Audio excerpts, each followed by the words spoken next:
Hello, everyone, and welcome to day 29 of this 30-day Living an Authentic Life Challenge. I am Tanya E, and today we're going to have a conversation about family. But before I begin, I need to give this disclaimer because I do not want anyone to call me or put comments that are not supportive or helpful. I don't want to have the thought process that I'm advocating a breakup or divorce of any relationship.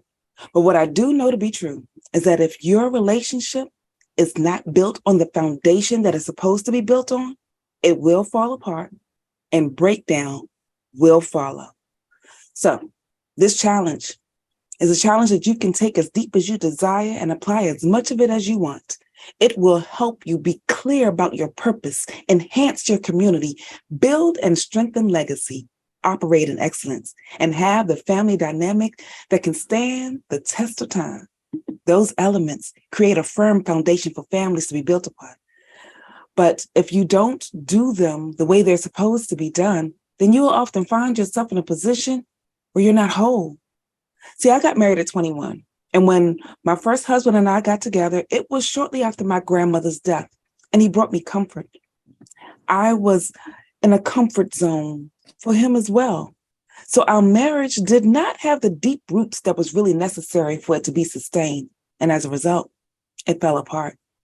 That breakdown of that relationship left two little souls stuck in the middle of chaos and trauma that they should have never been exposed to. When we choose relationships out of our comfort, we don't often think about the impact that it has that is long lasting.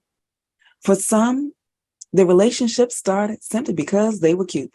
There was no other criteria involved, no other considerations made. For other relationships, they were created simply because we were lonely. That last relationship left us thinking that maybe we couldn't have somebody and someone smiled or said hi and you thought, oh, great. And then you created that out of comfort. When this is the foundation, children often suffer. Legacy suffers, community suffers. The breakdown is felt beyond just you. There are about 407,000 children in foster care in the United States alone. And I shared with you previously that there are over 18.5 million children in the U.S. that live with just their mother or their father.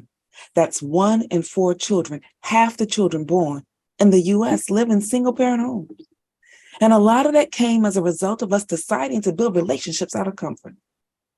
We cannot keep building families out of our comfort zone. And because I'm divorced, I've gotten the opportunity to see some of the things that should have been put in place to lay a firmer foundation to ensure that my family stayed whole. A major element of that was establishing at the core of my being crystal clear about who I am. Knowing who you are will help you make a decision about the relationships that you are now in. And if you are in a relationship that you have created out of comfort and you grow, there will be a breakdown. There will not be what you need to sustain moving forward. If that relationship is not built on something firm, then build it. And hopefully, if the two of you can find a way to make it work, figure out how to do it, but fix it and fix it now. Because when you enter into that new season where you are outgrowing your comfort zone, the chaos and breakdown will cause the disruption and your marriage will end anyway. That relationship will fall apart anyway. And then you'll find yourself back in a place of wanting to be soothed. Do not keep creating relationships just to soothe the pieces in your soul that are not long-standing. Build relationships that are complementary to your growth, that are complementary to your purpose, that are complementary to where you are supposed to be. It is there that a family foundation is supposed to be built on, and that firmness will sustain you. So day 29, we're talking about family. And if you want to talk more about this, you have time to join because this is almost the end of the challenge. Go to my website, TanyaEhood.com. There you can click under the Work With Me tab and find the registration link so you can join right now, today, because we are almost done, y'all. We've got one more day left. In the meantime, this is Tanya E. Hood, walking in my purpose, and I want you to do the same.